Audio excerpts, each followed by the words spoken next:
You may remember this 1999 very low mileage C5 that was here 6 months ago. Anyway, excellent condition car, but the EBCM is shot. And here's a little quick summary of how we diagnose the EBCM. I got an email from a local viewer and he just picked up this 1999 C5 with only 30,000 miles on it, and after a quick visual overview, the most concerning issue that jumps out at me is that the anti-lock brake system lights are lit up on the gauge cluster, and he is aware that he could have an EBCM issue or electronic brake control module issue, and he's also aware that on these early C5s from 97 to 2000, sometimes they're not repairable. So I'll be scanning all of the various modules and pulling the codes for the EBCM. Hopefully it ends up being something simple like a bad wheel speed sensor that's causing the ABS system not to work. Toys for life. First thing I always do is a full system scan of the engine, computer, and all 10 or so of the various modules. There are usually a bunch of codes, especially if they haven't been cleared in a long time. I was really curious though to see which ABS codes there would be, but as it turns out, the EBCM module was not communicating at all with the network, so it disappears from the list, and that's not good. Looking at the codes stored in the engine computer, we have a P1571, which means the engine computer is not seeing the expected signal from the EBCM regarding whether or not power reduction is needed due to poor traction. We also have a U1040 diagnostic trouble code, which says the C5 has lost communications with the ABS/traction control system. What? Now let's test the 3 fuses for the anti-lock brake system. The first one is fuse 5, and it's a small 10 amp fuse. The second one is fuse number 52, and the third one is fuse number 53.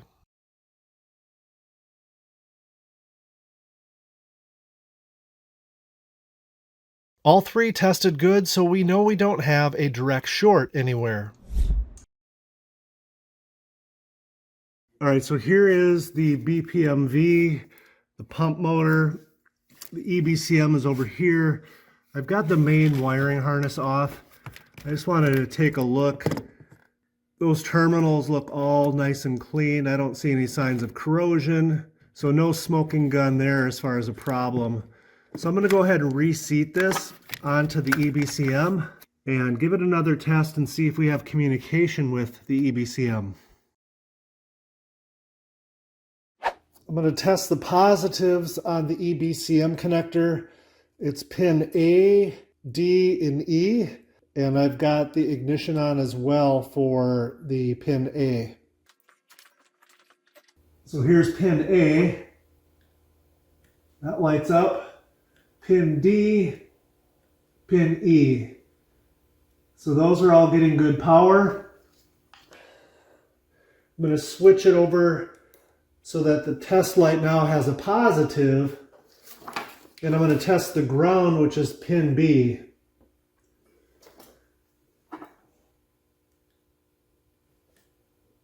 And then here's the other ground that goes to the motor.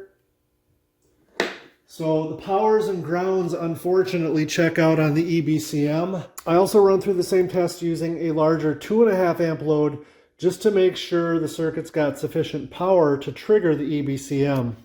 This is hooked up to battery positive through the load, so I'm testing the ground, which is terminal B, and that's right here.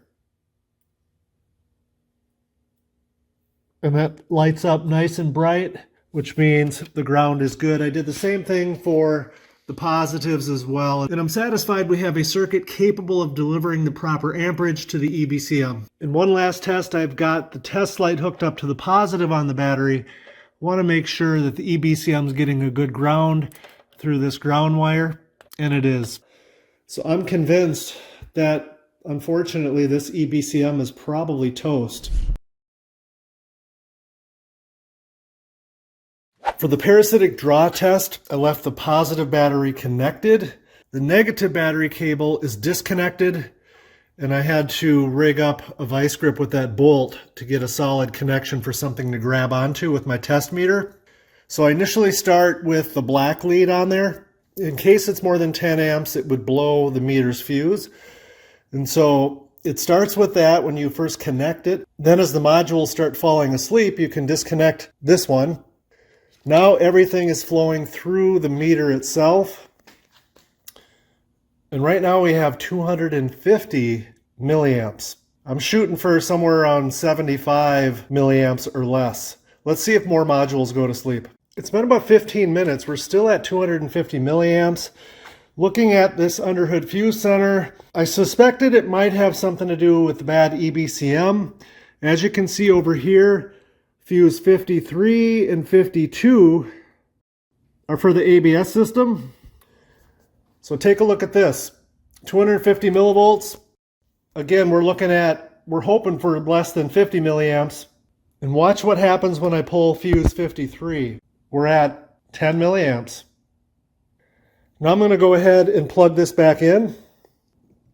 Now we're at 650 milliamps, 680 milliamps. And it's been about 10 minutes. This time it only wants to drop down to 0.7 amps or 700 milliamps. That's really bad. Once again, I'll pop fuse 53 out of here for the ABS. And hopefully this time it'll go to sleep. 350, there we go. That's about 80 milliamps. So, being as how that was fuse 53, again, that's this one right here, 53. 53 is ABS. And being as how we have problems with the ABS, I think that further validates there's something going on inside the EBCM. So fast forward a few months and the owner of this 99 C5 reached out to me and told me he bought a used EBCM from a Corvette recycler off of eBay and he'd like to get it installed as soon as possible to make sure it works. At this point, I'm definitely a little bit nervous for him because these used EBCMs are not inexpensive, and with the Generation 1 EBCMs, there are several different part numbers, with the main difference being whether or not the car originally came with active handling or not. And as a reminder, the main purpose of the EBCM is for the anti-lock brakes, and it also has a big hand in the traction control system. After spending about a half an hour online investigating the various different part numbers of those Generation 1 EBCMs, I came to the conclusion that the one he purchased should work with his 99 C5 because it does have the active handling option. So I'm going to go ahead and split this in half. This side is the EBCM, this side is the hydraulic side. Here's the pump motor, and we really have 4 Torx bit screws to separate this. It's easy to do on the bench, a little more challenging to do in the car. And we've got a ground connector here, and of course the main connector goes right here.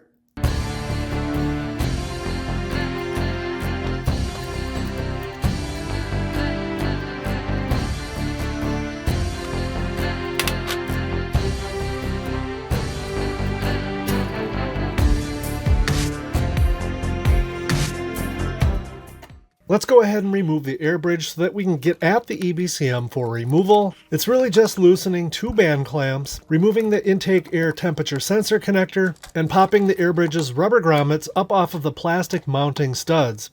Then the air bridge can be removed. Next, I remove the main wiring harness connector from the EBCM from the passenger side. And then I separate the ground wire connector from the driver's side. Okay, now the EBCM has 3 big mounting isolators. 1,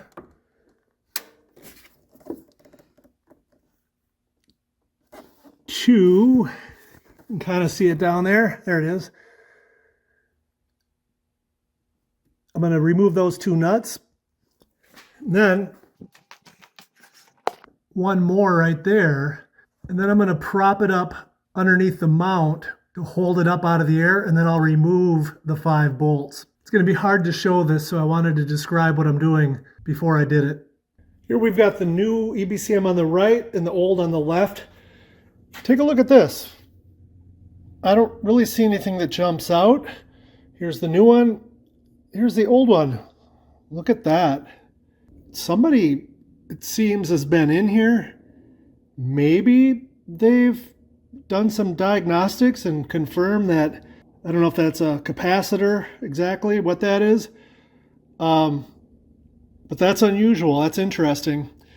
But while I'm in here, I take a good close look at all the solder joints. I don't see anything visually that tells me that this is bad. Same thing with this one here. I don't see any visual evidence. And that may sound silly, but once in a while you get lucky and you'll find a solder joint that's cracked or there's a problem. So anyway, thought that was interesting. Now with the key off, I've got the new EBCM plugged into the main harness. Key off. I've got my leads with my amp meter hooked up here. And I've got 0.2 amps. That is way too much of a parasitic draw, obviously. So it leads me to believe the problem is definitely in the EBCM side and not in the BPMV side. Okay, I've got the new EBCM plugged into the harness, separate from the pump. I've got this hooked up to amps. I want to see what my parasitic draw is with the key off. And we've got 0 amps. Here's what I know to be true. I'm about 100% sure about death and taxes. I'm 98% sure that 240 milliamps is about 5 times more than the draw should be while the EBCM is sleeping, and 0 milliamps while the EBCM sleeping seems to be like a current draw that is within the realm of possibility of what I think it should be. Now for the moment of truth, you may recall with the old EBCM, it wasn't even able to communicate with the scan tool. With the new EBCM, not only is it able to communicate with my AutoFix D1 light, it's also able to display all of the parameters that are controlled by the EBCM, and this is a great sign. The only thing left to do now is to take the C5 out for a spin and test it to make sure the anti-lock brakes work, and that should be easy to do because it's winter here in the Midwest and there's plenty of ice out there for testing purposes.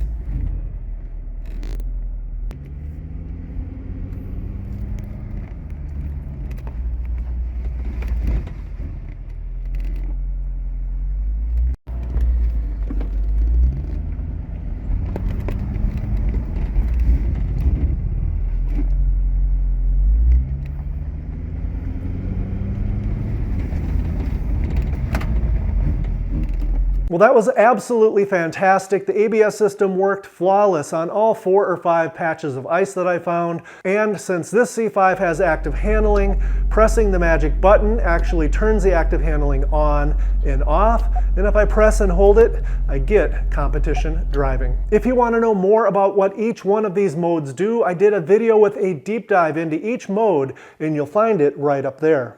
That's a wrap on this one, guys. If you learned anything, tap that thumbs up button, hit the subscribe so you don't miss the next detailed video, and most of all, thanks for watching.